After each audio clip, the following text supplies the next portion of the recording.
Hey everyone, Mr. Happy here, and in this video we got a couple of JP interviews day before the live letter, and we've got some 7.4 previews coming from Yoshi-P. This is about the usual timing. We start getting like a whole bunch of them released at once. Famitsu, 4Gamer, Game Watch, I believe is the other one. And yeah, I have 3 tabs open, all with the interview. Normally they kind of sit together in all of them, so I don't know if we need to look at all 3 of them.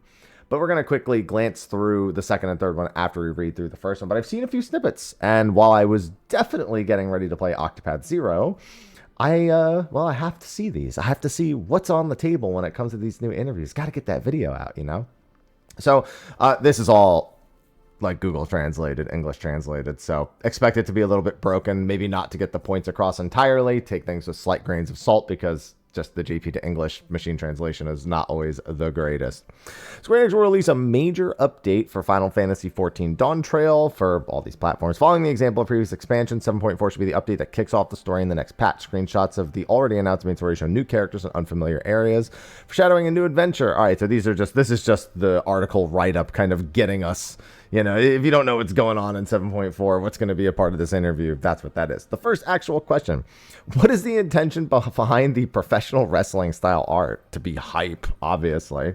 This time, the Raid series Arcadian will reach its final stage. The Raid series is a strong personality of the characters in the first place, but there are many battles that were complemented the characters, including the background music, so there's a feeling that the characters were very popular series. I think the Arcadians, this is going to sound crazy, I think it's the best Raid series up to this point we have ever had. And I know that's crazy because there are a lot of really creative fights when you look at some of the older tiers and you look at, you know, especially as much of a disaster of a time as it was, early Heaven's Ward, Stormblood. There's like pros and cons, but we see a lot of creativity then. But we've always had these kind of like mixed reactions to encounters. That one encounter nobody wants to do, or that encounter that's like historically bad, especially, you know, looking back at like Delta Escape's first fight, or looking at, you know, Bird NATO in Eden. But Arcadian hasn't had any lows. The closest you get to a low is how much tolerance you have for a yen beating your face. And the story, just creating all these characters, music, settings, has been good. So I really hope that it knocks it out the park with the final bit. And I think having every boss be a character that we have met that has a personality kind of helps, instead of having a few bosses that are just kind of cool and like have lore implications. You know what I mean? This is the final installment of the Arcadian, since 7.3 has closed the main story of Dawn Trail. We will move on to the next patch with Fan Festival. Then this time, when it comes to the patch art, we decided to focus on the final chapter of the Arcadian rather than hinting at the main quest, so we finished with the image of professional wrestling match poster, such as WWE and WWE sponsored WrestleMania. If so, let's put the word Arcadian in the patch title as well. By writing Utopia and reading it as Arcadian, you'll actually be involved in the main quest a little bit. I'll not say who it is a Utopia, English translation. If you play the main quest at the end, I think the word Utopia fits well. I mean, Utopia pretty accurately describes almost the entirety of the back half of Dawn Trail going into 7.1 to 7.3. Like, that's been kind of like the thing people want. But now, you know, we know where they got that idea with the preservation, and we know where the preservation was getting the idea. So I think the idea is going to continue. I think the tie-in makes sense. It's going to continue to make sense. As for the word fog, mist in this case, it's also difficult because it will be a spoiler, but it has a meaning, and I am doing it. This time, I think the patch title will look good whether you play the main quest or the raid. Yeah, I mean, the patch title is clearly for the main scenario, but the artwork is clearly for the raid. It's a professional wrestling poacher style and order from Mr. Yoshida. There are too many tasks for the last 3 patches. So the scenario team had come up with some ideas, and I fleshed it out. This time the scenario side said, how about a professional wrestling poster style? And the publicity team put it together, and I checked it. So yeah, it wasn't really his idea. He just kind of said, cool. I think there are many things I can't talk about because the main story will be spoilers. Can you tell me about the highlights as much as possible? I just finished checking all the quests in the middle of the night yesterday. Please get some sleep. I feel the directing and dialogue have become very well cohesive. When you look at the entire story, 7.4 is a turning point in the very beginning, but it is also a patch to depict the one remaining character through the adventures from Dawn Moon Finale to Golden Legacy, that's Endwalker, to Dawn Trail. The members of the Alliance of the Dawn, the Scions, from the new 14 to the end of 2.0 were scattered once and then came back again, carefully drawing things, and thought that each character had one by one until... It's so funny. That's until Shadowbringers, I'm pretty sure, is Jet Black villains. I think I have drawn it to some extent until the finale of Akatsuki. I don't know what that is.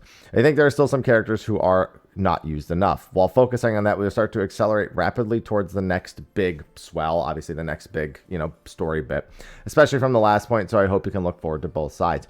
So to think that there's characters who have not gotten enough attention from the Scions, there's one character that really comes to mind for me. One that was set up in such a way that its payoff / punishment / repercussions have haunted me. And I bring it up not too infrequently. Y'shtola is supposed to be a ticking time bomb in terms of how she actually sees nowadays. And it felt like after Matoya made that clear in the MSQ, what feels like 9 years ago at this point, it's like that fact has completely vanished from all relevance in the story whatsoever.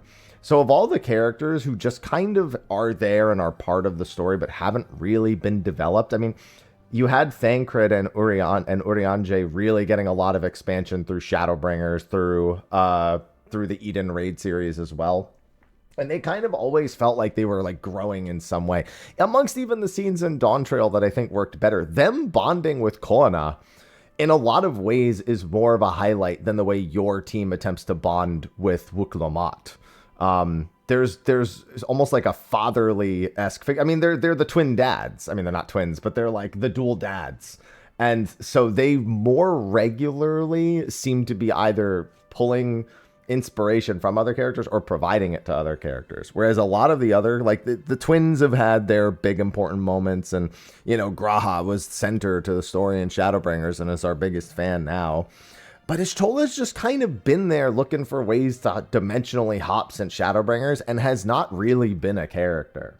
And Kryl we were supposed to get more of, which may also be who they're referring to, because we were supposed to get a lot of Kryl stuff. We got a teensy bit, and we're supposed to be getting more from her in the upcoming patch. So those are the two that really come to mind for me. So I guess it's just a matter of which one they're meaning. They probably mean Kryl, but I really, this Y'shtola thing really has bothered me for so long. I think X4 before the FanFest is the patch with the most mysteries in a sense, with only foreshadowing and no mystery solving. It's also a patch that's fun to think about. So is it a patch full of elements that make you think in hindsight, or is this, oh, this is it? Oh no, make you think in hindsight, oh, this is it?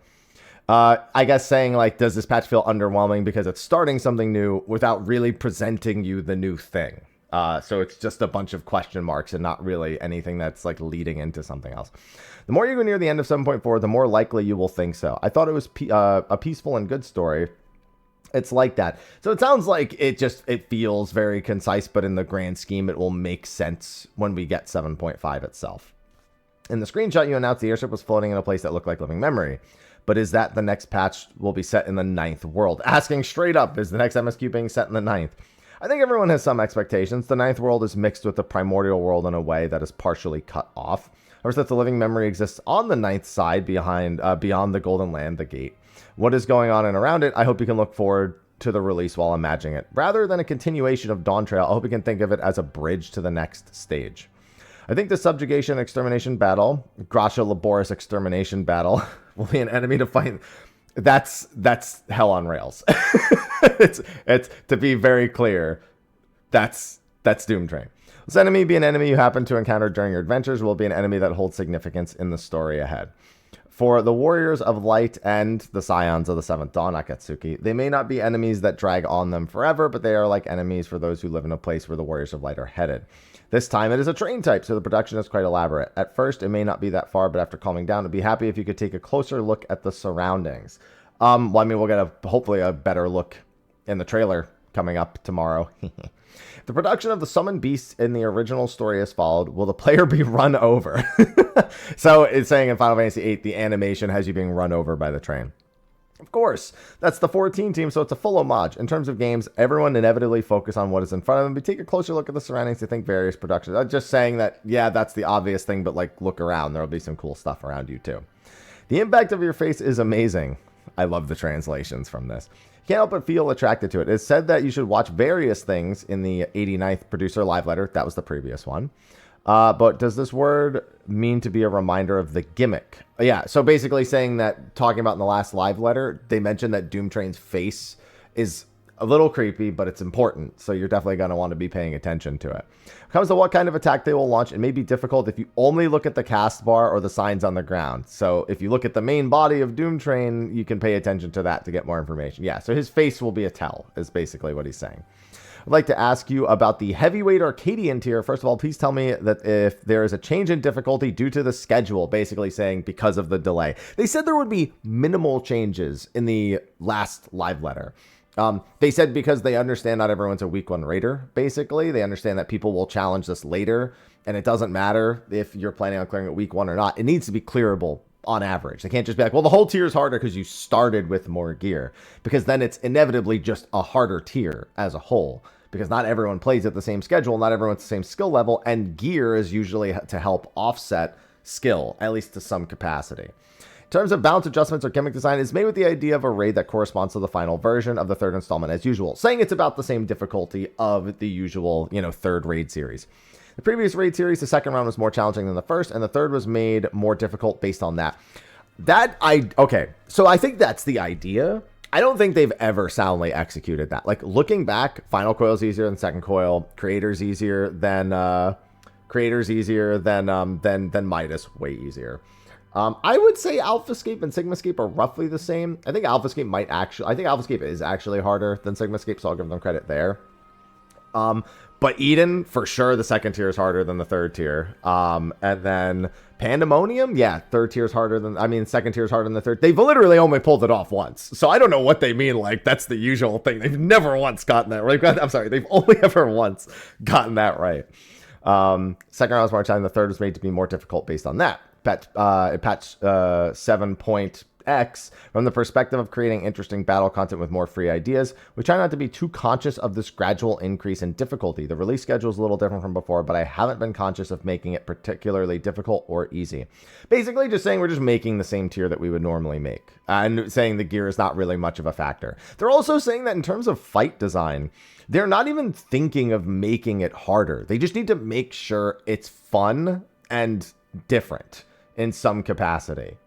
Which I think works. You can't really continually escalate difficulty forever.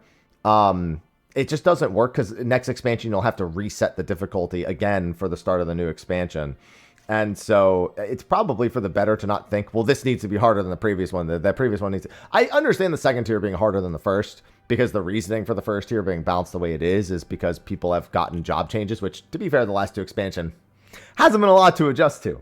But an 8.x, that's going to be important if their job changes are really as robust as they say they will be. But for this one, yeah, better just make sure it's fun and not even worry about the gear difference. We're going to have fun with it all the same. The story will be in the form of a lineup, including new characters, so we made it so you can enjoy the story part as well, talking about the Arcadian. Of course, we considered a similar raid release schedule to what we usually do. It was physically possible. However, in that case, it'll be Christmas season, so even if we can, the companies involved that are on vacation, we don't have a perfect support system. It's basically saying, like, if they have server issues, the server teams are on vacation, so it's not good.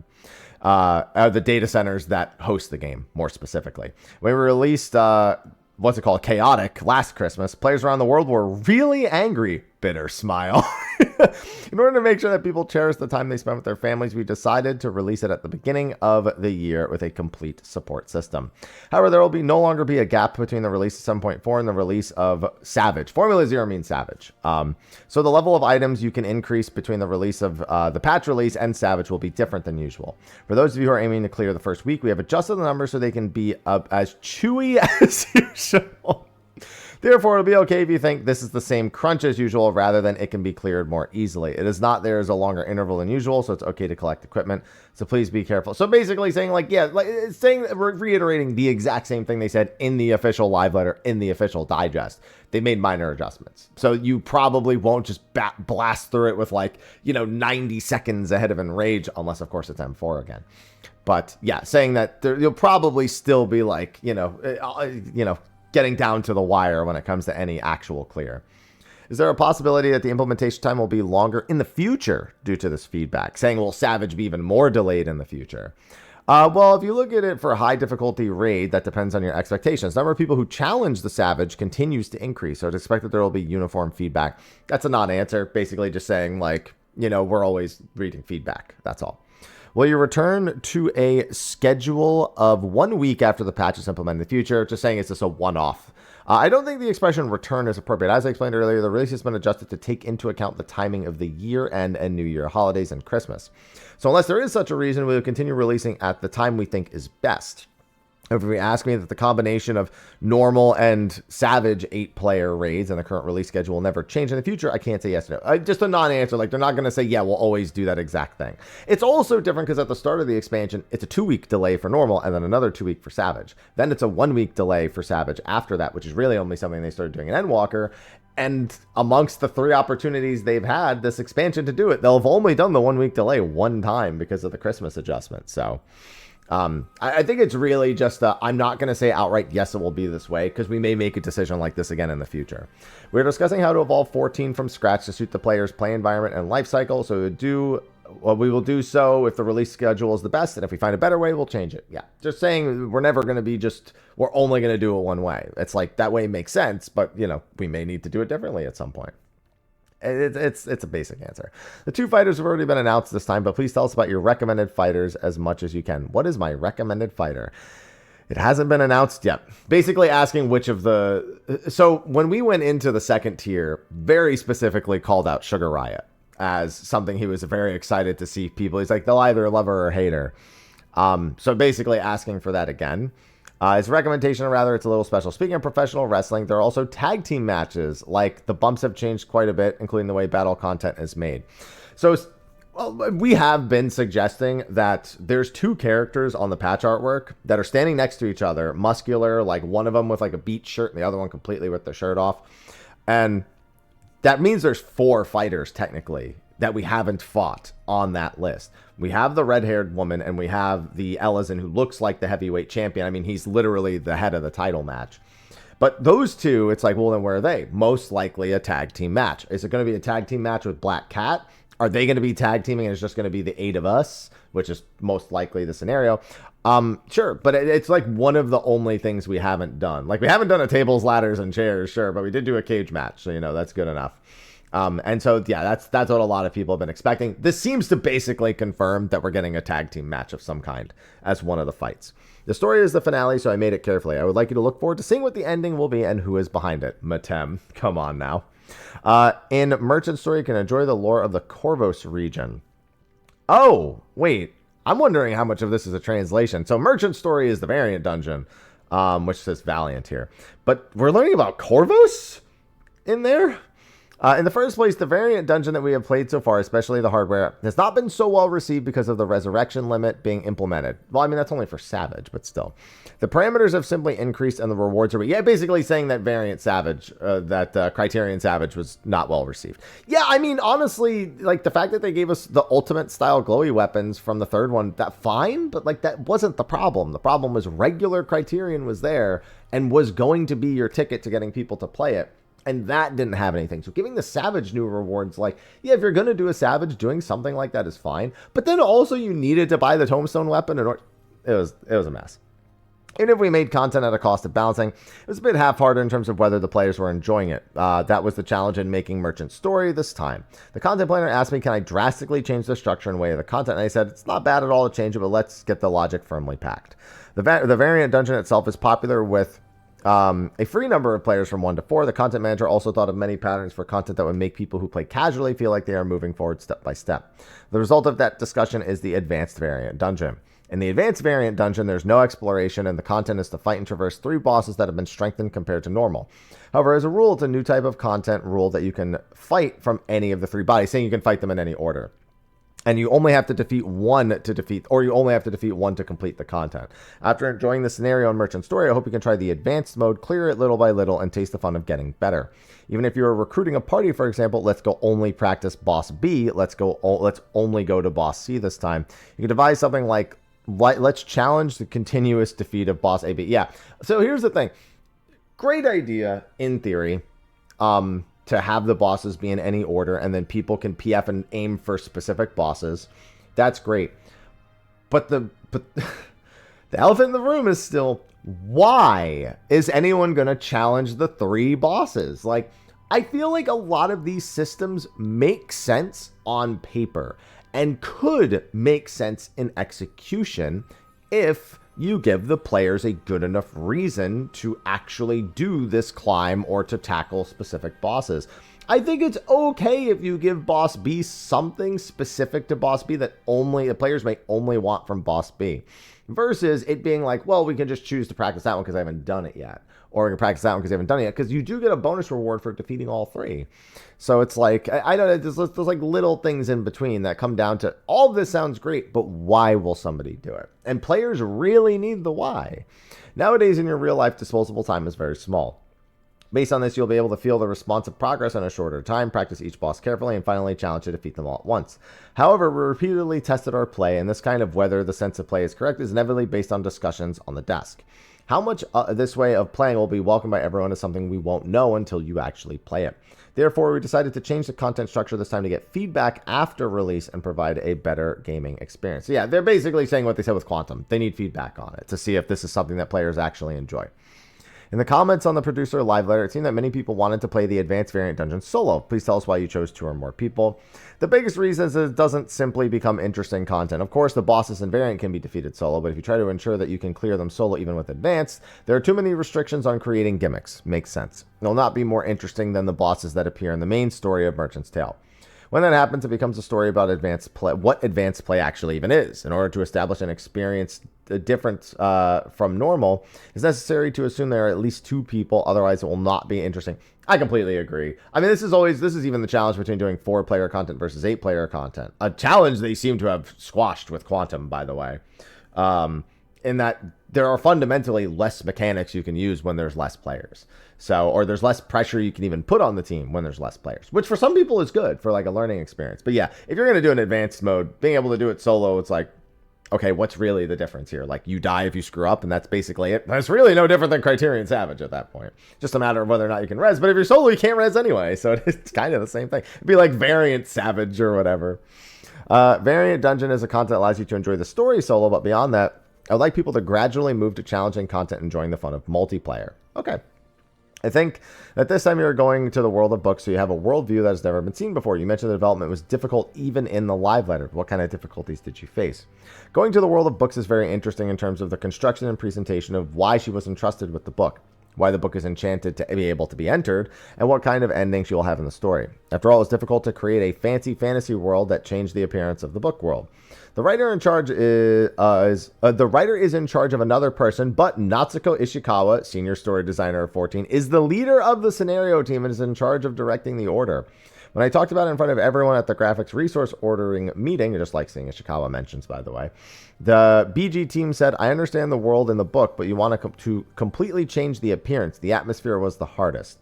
This was only possible because of the graphics update, but the BG team also created it while presenting various patterns. When I checked it, I couldn't help but mutter, you made it well. I think it's really well done. I think everyone will enjoy it thoroughly. Yeah, Ishikawa is the story. Then, I mean, that's why 7.4 is really exciting, because we know Ishikawa's in charge. Ishikawa's been in charge. And so I'm very curious to see how she wants to kind of like, she's not the one like directly, we don't know. We don't know how much she's actually directly writing, because she's just in charge. She is the senior story designer. We don't know how much she's actually penning herself for the new stuff. But I mean, listen, Shadowbringers was loved. Endwalker, 50-50. Some people actually didn't like it. But when Ishikawa's in charge, it gets people's attention. So she writes it herself. It'll be a good time. Seems that the setting is in the Corvos region, which has been mentioned many times in the main quest. Since it is the hometown of Graha, I think it is a place that I'm interested in as a fan. Can you enjoy such lores in the Corvos region in the story? Of course, there are a lot of former Corvos lore in it. The World of 14, when a setting appears as a place name, I want to be able to go to that place as much as possible. Eventually, I plan to not only talk about the primordial world and the mirror world in the main story, but also express it. I would like you to first touch on Corvos in the past and the way of thinking of the people who live there. It's made to be interesting as an adventure story, so I think it's an irresistible content for lore lovers. Yeah, I mean, anything that expands lore is going to be good for people. Speaking of which, if you haven't played the last variant dungeon, I'd like to play it before 7.4 if you won't mind. It'll be a little involved. So as a reminder, Alo Alo is basically where Kryle's parents / ancestors are from. They went from Alo Alo to the 9th using the interdimensional key. And then, you know, we eventually meet them later. So Alo Alo is very important technically for the story. And it sounds like the more you know about Alo Alo, the more that'll help you understand 7.4. And so, go do Alo Alo. Not the Criterion, you just need to do the variant dungeon. I highly recommend it. It's quite good, and the tie-in is quite welcome. The reason why I decided to do the... I heard something and it was bugging me. The reason why I decided to do the relaxation of Mirapuri restrictions. What does that mean? Mirage Prism is big. This is saying getting rid of the glam restriction, basically. I heard that does not open job specific to protect the image of the job. Please tell us why you decided. Basically saying you used to say that you wanted to protect job identity, like from a visual standpoint, because it'd be weird if your tank was wearing cloth armor. But why did you change it? I mean, hopefully his answer is people were already wearing bikinis and pig outfits, so it didn't really make sense anyway. So to make an update for several complex reasons. However, as a game designer, as rather the person in charge of Final Fantasy XIV, I wanted the equipment of, Dragoon to be something that could only be worn by Dragoon. I wanted people who jump into this world for the first time to see the cool armor of the knight and think that knight job is cool. After all, the desire for a samurai to wear a flowing shirt has not changed, though. On the other hand, when I viewed 14 as an online service that's played globally, I thought that 12 years after being reborn and looking ahead to the next 10 years, I thought we should constantly review what we've taken for granted. Because of the good results of the operation, there are many things that have not been changed until now. But even that does not mean it is okay to leave it forever. Basically saying we were complacent. Like, the game was doing well, so why would we have made this major adjustment? So this didn't happen. Probably a good reason. As I was trying to rethink what is good and what is best for us now or in the future, and when I reviewed all the content and corresponds to our rivals currently in service, that means they're watching WoW Housing. All right, just putting that out there. They're paying attention to that. Most likely. As well as the new MMORPGs and online RPGs, I felt that the current stance on the management side regarding the degree of freedom and fashion is basically a no rule. Of course, there are people who value my Final Fantasy job in the same way, and there are people who value because it is Final Fantasy. However, I felt that the current standard is that the player side should stick to it, and there's no need to be bound by rules as an operator. Over the course of more than 10 years, I felt once again that the commitment to role-playing the characters has become stronger than the commitment of the management side to protect the image of the job, and to the commitment of everyone playing, wanting to wear clothes they like. Yeah, just saying people want to be able to glam whatever they want. That's more important than what we think you should do. Since I'm a samurai, it is up to the players to decide whether or not to roleplay that they absolutely only wear kimonos. It's not something that development, management, or other players force them to do. But what we should do now is prepare for a wide range of options and leave it up to the players. That's the biggest reason. I'm over 50 years old, but I think when people in their mid-teens, late toes... I think he meant late. I think it means to say late teens, but I'll not forget mid-teens, late toes, and early 20s as a form of designating age. Arrive at 14 after playing other online games, including those for smartphones, they will think, why is there such a low degree of freedom when it comes to fashion? He's absolutely right, so yeah. This goes in the title I played earlier. I was able to freely rearrange various equipments according to my own preferences, but this game is difficult to understand and use due to the conditions of specific jobs, classes, and levels. Of course, there was a plan to update it at the timing of a major expansion. I called it. But since I felt that way as a conductor, I thought, no, let's update it right away without waiting. I knew they were going to announce the expansion and then just said, you know what, we should really just do it now. I think we even said that on State of the Realm. We were like, this seems like a major expansion announcement. But I think they were like, break class in case of emergency mode with this one. Of course, it would be better to announce on the stage of the keynote at Fan Festival. Think about this. 2 dies was announced at FanFest, but unlocking Glam entirely, they just said, no, just get it out there right away. We got to do it. It'll be updated and fashionable will be more free. However, it will take a little longer to release. If so, it would be better for you to enjoy it right now, so it was handled in this major update.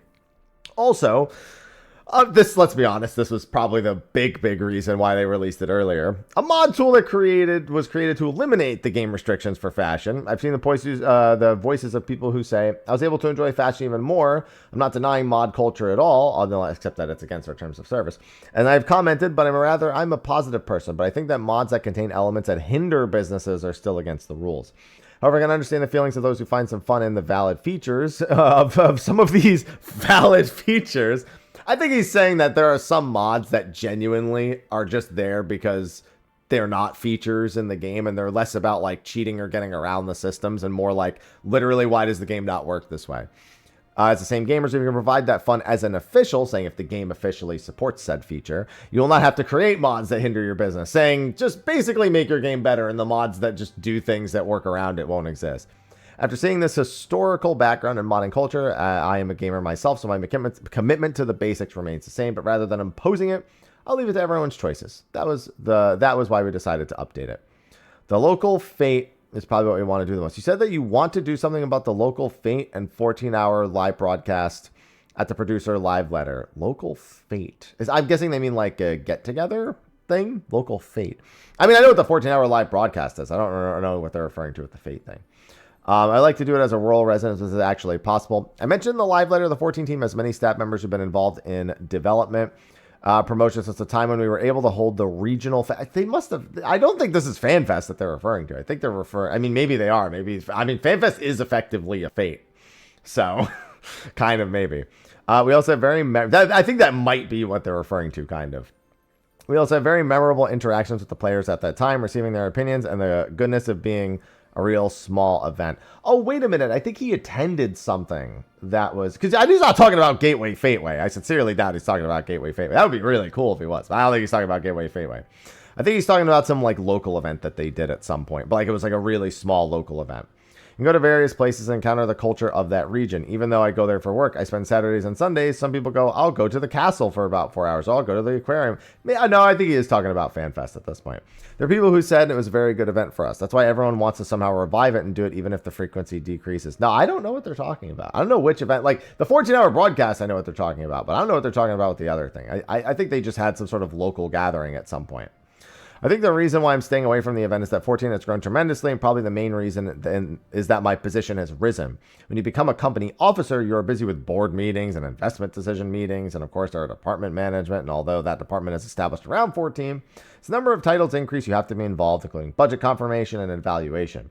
In addition, 14 travels overseas for about 2 months a year, and of course we spend more time than ever on development, which is our duty. In that case, I thought, when will you do it? It will become. I have a feeling that if I force it, I can't do it, but considering the time spent on preparation, implementation, and fatigue, it'll definitely cause damage. At that time, we were already doing it in the athletic club, but we were also getting older. The community team and the publicity team are already discussing whether it's possible to achieve something close because it can be done in a slightly different form. Maybe this is just all about the 14-hour broadcast. So I hope we can make that happen. However, since the fan festival is about to start, if that happens, the fan festival will inevitably be the top priority. I think it will be a matter of calming down. I just want to do it. The F.A.T.E at that time is still talked about, but I really think it's what we're looking forward to. Yeah, I think they are just referring to the 14-hour broadcast the whole time. Oh, and then no, what do you think about the 14-hour broadcast? I was planning to do it again this year. I had a good idea and said that it wasn't okay. But before I knew it, the season had passed, and I didn't have time to do it. It felt like that. It's hard to adjust your schedule. As a producer and director, I need about 90 hours to check major patches. If you can leave this to someone, you'll have more time to use, but I think it's different to leave it to someone else just to do an event. Finally, please give a message to the fans. The main quest is exactly the part that serves as a bridge to move on. I feel that the story is very well put together. However, since it is a story that can only be drawn for now, I hope you can enjoy watching Arcadian and say that it's begun to move on to the next one. Yeah, just saying that like 7.4 story is just the bridge to the next thing. I think you can feel the way you play and the systems are starting to change after implementing a new way of playing in the Deep Dungeon Pilgrim's Traverse. Still not convinced about Quantum in any capacity. That was implemented last time, including changes to the specifications of the Glamour system. I think the entire game will feel that 14 is starting to change in earnest towards the next step. We would like to continue to evolve into something that can be played in accordance with the values and lives of players, so I'd be very happy if you would pay attention and play it. Tough translations to get through with the machine translations, but we did get through it all the same. Some interesting bits in there. Pretty standard stuff for an interview that comes pre 7.4, but there were 2 other interviews. Now, like I said, most of the time, these interviews all take place in like one round circle, so they're mostly the same. So we're going to glance through the other ones and see if there's anything too significantly different. This one I can already see is asking about the quick panel, although this is actually just a related articles thing. That's not even that. Class, job, gear, projection restrictions. Yeah, so like this is about the glam restrictions being removed. Like, you know, there was... We already know about this. Like, we really don't. Mr. Naoki Yoshida, here and after referred to as Mr. Yoshida. Starting 7.3, will continue to make great improvements for evolution. Wait, I feel like, so I was given this interview. Wait, when was it? Oh, no, it is. I noticed it's talking about 7.2 and 7.3 stuff. It's taken more concrete form and you have worked on the production of this patch, but how do you feel and feel? Make great improvements and evolutions. Yeah, so they were saying that like with 7.3, we started to make big improvements. 7.4 will have the quick panel, which is a result of a desire to make the game more user-friendly. I think the quick panel is going to be great. I can already think of a ton of ways to use it. And then I can think of the funny videos where I do Savage, but I play only with the quick panel. That's going to be funny. I'm sorry, my team in advance. Variant Dungeon has changed specifications compared to the previous one, trying to change and innovate the way people play and the play experience. Okay. It's important to have new content for each patch. Also important to improve the experience at the same time. Amount of content and systems has been accumulated over the past 12 years since its birth is enormous. I think we have reached a stage where we have to point and confirm again. 14 has been a huge success. It's been played by a large number of people. Until now, this has been fine, but we simply cut it out and compare it between the immediate aftermath of the new year and present. The lifestyle of everyone who plays has changed, and even our lives have changed. Quantity and quality of entertainment content that is overflowing in the world has changed significantly. Looking at online game market, the absolute number of MMORPGs has decreased, but there are titles released after the new 14 and online RPGs on smart devices, and those have increased significantly. This is just talking about the RPG market and the need to evolve. I don't think we really need to go too much into this. So I'm also considering the part where, is it okay for an Allergan, hold on, the English translation here, Allergan Tombstone to be a mom with the mark of 0 out of 450? That is a wild translation to go to. It's really okay to continue to have the 450 cap, including the way it's shown, even though it is a life centered around the Argan Tombstone. I'm calling them Argan Tombstones from now on, all right? That's from now on, that's what I'm referring to. Allergan Tombstones are Argan Tombstones. What do we have to do in the time? So basically saying, like, even as something like that, like, is that even a good idea anymore? And I think most people think the answer is no. But they're even saying they're looking at systems like that to say, is it okay to keep doing that in the future? And will people continue to play it if we do stuff like that? And then here is the, the glam restrictions being reduced again. Option waiting till FanFest, same deal. Thought the armory protection was the next expansion package, but I was convinced by what you just said. As long as the logic is established, what can be done will be done immediately. In terms of flexibility and reform, I think that was only felt in the content Pilgrim's Reverse in 7.3 and be gradually felt in the entire content, including system updates in 7.4. So we can now is an original policy, but on the other hand, it's going to the aspect of changing what has been going on for 12 years. There were voices from within the team saying, if you're going to do that, it's an expansion. And I didn't think Mr. Yoshida would say that. Oh, you're just saying everyone thought that he would announce that at the expansion. Yeah. Just a moment of joy, but also think it's true that there was some confusion. It was because the part that hadn't been touched for many years was sudden. I mean, yeah, but we just went over this. Okay, so yeah, this is the part we could just glance through. I think it's true you can basically wear whatever costume you want. Yeah. And then free-to-play titles are doing the same thing. It's easier for a lot of free-to-play games, just can grab players super immediately with stuff like that. I think the game design decision as a microtransaction type business scheme is correct. As a result, it's only natural that the number of titles in such systems will increase. There will be more free-to-play games. Leading up to the previous story, players who enter online games from such a system are not familiar with the 14 system, even if they are playing the same online game. Why can't you dress up with the equipment you bought? Yeah, this is all just reiterations of that same stuff that we went over from the other one. This is the kind of stuff that usually gets repeated. I heard that the removal of restrictions include AF equipment. What will happen to unique equipment of each race? Yeah, so the identity of the race is barely maintained because races are entangled in the lore of the world. The design and sites is called, but what will you do with the racial equipment? As expected, let's stop here for the time. Or I'm thinking about changing the character. Yeah, so they're basically saying, but what about racial gear? That is the one restriction. And he's saying, for now, we'll do what we're doing now, and we'll look into it again later. Elizan and Makote Moonkeepers can put moles on good position of their face. With the graphics update, we have increased the number of things we can do in terms of the system. So also thought we could add moles to races that were not covered. I think that range, I mean, that's more character. It's talking about more character customization. A mole is not a big thing, but more character customization is a good thing. I'm not planning to have the level of, let's attach the horn of an Owl Ra to a Lalafell, and I don't think I will do that in the future. I think that's fair. That's exciting. Previous interview said we will pull the story of the expansion until 0.3 and then return to the style of the next expansion. Yeah, so this is him just saying the whole like bridging the story thing again. You know, there's not really a whole lot that we're going to take away from that. I can't tell you much because it will be a spoiler, but it's also the starting point of the story, not only a specific region, but also the whole world to start moving again. Interesting. It started. It started. The series Arcadia has attracted a lot of attention in various ways, such as the unique characters. There was also hot topics. Savage, yeah, so this is talking about the Savage delay being 3 weeks later. Talking about how chaotic was a problem with the different cultures around the world. And yeah, it's all the same points. These we can largely skip through. Let's see. This year I've been able to visit game events all over the world. I'm very happy there are so many people cosplaying as the fighters. I see it all over X and Instagram talking about cosplay. We have Hildebrand here. You said everyone is really keeping the line at the last minute, but how is the production this time? It's Hildy holding his head. Actually, Hildy's final check is tonight. Therefore, I can't tell if it's right, if it's just right in the way. Of course, I ask at the right time. I've confirmed the plot in advance, and so of course I'm aware of the overall flow, but the development team are excited when making Hildy. Even in the Akatsuki edition, I never thought I would start playing volleyball, talking about Endwalker, I guess. It's good to say, when did this happen in a good way, but in a bad way, why did this happen? As I've said before, I'm telling you to stop just saying Hildy himself is Hildy, so he died or came back to life. I'll never break that part. He says he is strong because he has superhuman spirit and hopes and heart. Yeah, this is talking about Hildebrand stuff. Gorilla Soul is a fusion of the hard-boiled and gag, just talking about the new characters. I myself have loved hard-boiled novels such as the Philip Marlowe. I'm assuming he means film noir, not hard-boiled. I know that the name of the detective is hard-boiled, but that's film noir style. Particularly about hard-boiled lines. Just keep saying hard-boiled. Dude, the translations are giving me a headache at this point.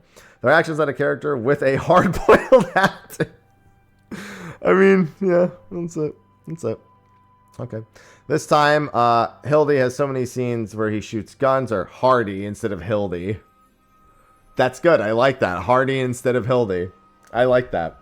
But he has been particularly particular about making adjustments. The act of pulling the trigger is not easy, but it's an act that requires reason. That reason must be conveyed to the reader at some extent. I know the new wind had been blown in the Hildebrand that brought laughter to play.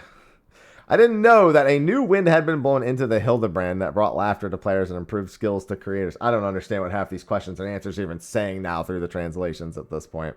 Right-click translate to English is a wonderfully confusing thing most of the time. This is talking about Merchant's Tale again, about making the adjustments. How will players enjoy it? How does advanced variant dungeon work? You will feel a sense of satisfaction when beating a boss in the advanced variant dungeon. Talking about player disposable time again. This is all the same stuff. First place, the merchant story is very well done. He said that in the previous one. The characters are also standing, not sitting, I guess. The visuals are completely different from before. Type of visual expression is never seen in 14, but I like to know about that as well. He talked about this with the other one. Yeah, this is what I meant by these questions are usually pretty overlapped. Contrast between the illustrated background and the characters is also the difficult part. Yeah, I mean, obviously the background looks a lot different than our character does. If you haven't played Alo Alo, please go do it. He said that in the other one as well.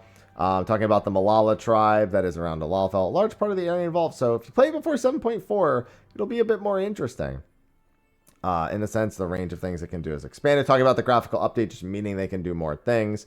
Looking forward to challenging graphics in the future. 7.4 brings the new UI updates. I felt these detailed updates are also important measures for the next 10 years. Talking about all the UI updates, we already know all this stuff. As everyone streams play, a screen full of UI will appear in the world, regardless of players who are used to it. I think the game who sees the screen for the first time will go, what is this game? Yeah, I mean, people do that with my screen all the time. Because the overall mainstream is mostly simple UI. If the UI is too simple, difficult to use as an MMO, it will be the end of the story. True. Many players really want to see a screen full of UI. I mean, that's why you can customize it for yourself. They want us to enjoy their characters or the scenery and, less of the UI at a glance. It's not like constantly thinking, constantly creating or making things, come up with ideas.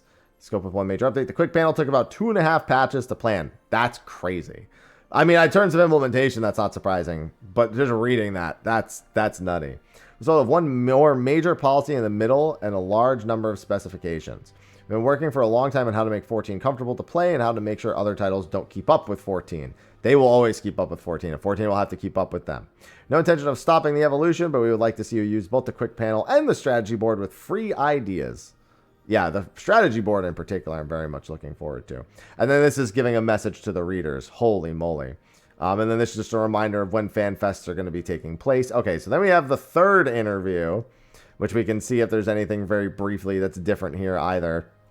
Yeah, the 7.4 narrative bridge, we don't need to go over that for the third time as well. There's Hell on Rails again. The next absolute will be in 7.5x. That's one we want to stop and read. For that reason, I'll explain, but since the period is empty, are you adjusting the Savage? Okay, so this is starting with, are you adjusting Savage because of the gear? So this is all about the holiday stuff. 3 fighters depicted in the lower corner of the art are also new fighters. Yep, we pointed that out. Just because there are 4 people doesn't mean you simply fight each of them on 1 to 4 floors. I didn't say that all the opponents I fight are depicted in the patch art. Maybe the statue-like guy in the center is the last character to face. I would be happy if you can enjoy playing.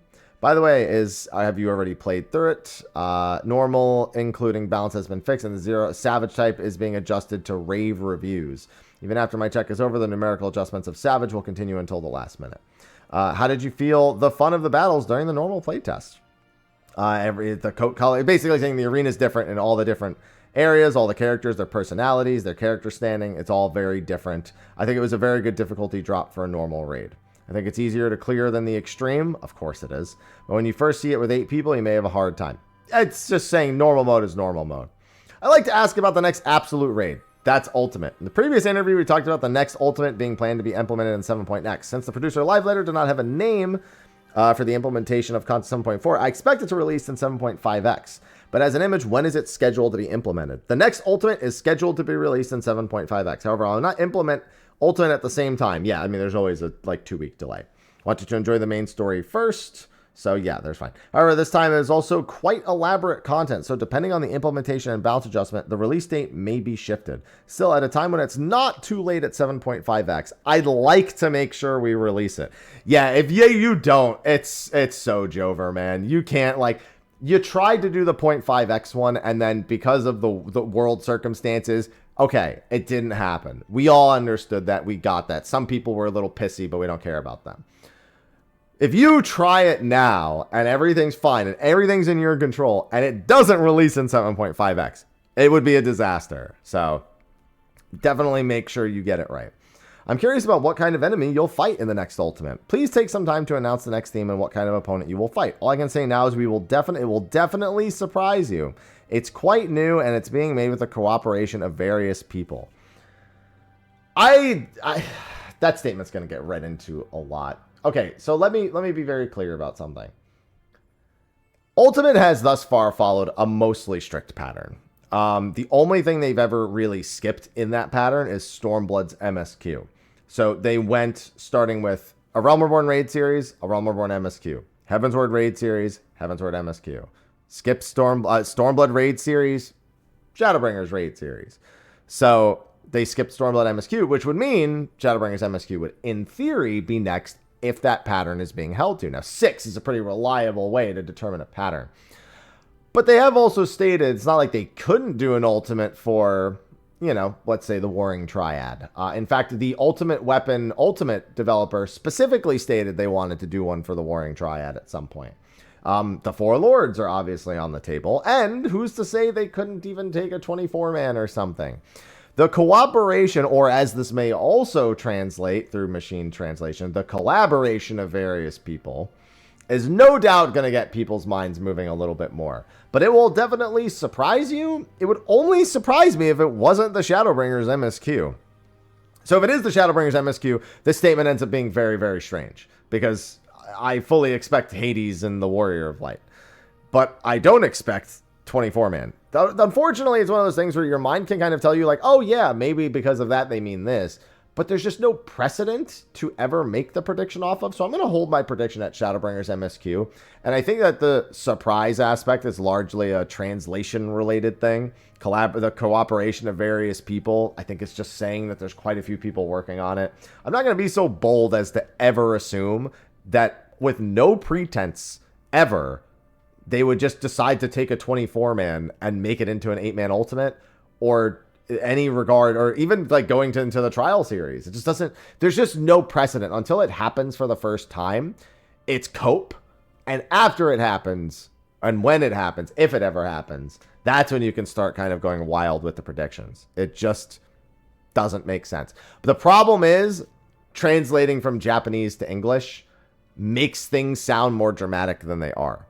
And then if you even hop through an additional language like we did with the Reborn statement, that adds even more kind of dramatism to the way the wording is actually done. So I'm still sticking with Shadowbringers MSQ, despite that statement. I think it just makes the most sense. Creating new paintings to express their own books. This is talking about Merchant's Tale again. Talking about surprised at the visuals. Live action arc suddenly becomes an anime scene, so you drew the textures from scratch. Yeah, so this is talking about the development of it with the BG team, same as the other thing. The variant dungeon, new content, advanced variants dungeon. They already told us the intention a billion times with the other interviews that we went over. What are the differences between the strength of the boss and variant? In variant, you will have to repeatedly challenge yourself to solve mysteries while collecting exploration notes. So we thought it wouldn't be interesting with the same boss, so we changed the gimmick to some extent in advance and made it a content that can be challenged by at least 2 people rather than solo. Furthermore, regarding another dungeon, which is higher difficulty, we have received opinions that it is boring to fight bosses that only have stronger parameters, so we have increased the gimmicks and prepared content as more challenging. I mean, regular Criterion's bosses were pretty drastically, like, they used the mechanics, but they used them in a really fun way. It was only Savage that wasn't fun. Regular Criterion was mostly fine, though. By the way, is there a reward only for clearing another dungeon? Of course. A reward. I would like more than one. There needs to be. I mean, maybe they treat the new one as their new ultimate, but that's not what I think they should be doing.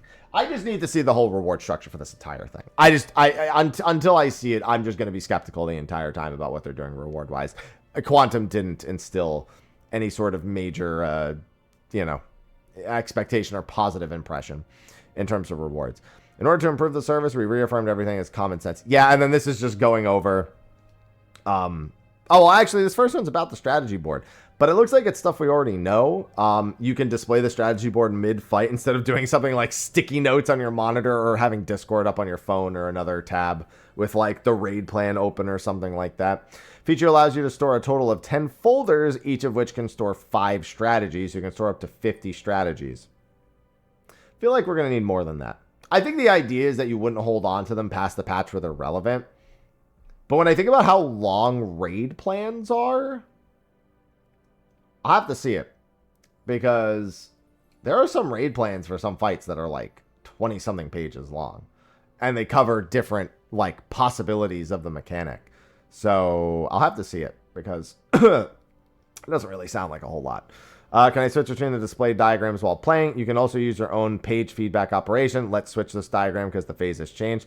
Please devise how to use it. You can also highlight your icon, and also even in the same dismissal chart, the jobs you participate in may be different depending on the day. So you can say, I'm participating as the samurai today, so I will highlight this position. Yeah, so like, you just pick the position. You don't worry about the specific job on the icon. You just, choose the position. That's very convenient, even in tanks. If they are MT and will become ST, their position will change completely.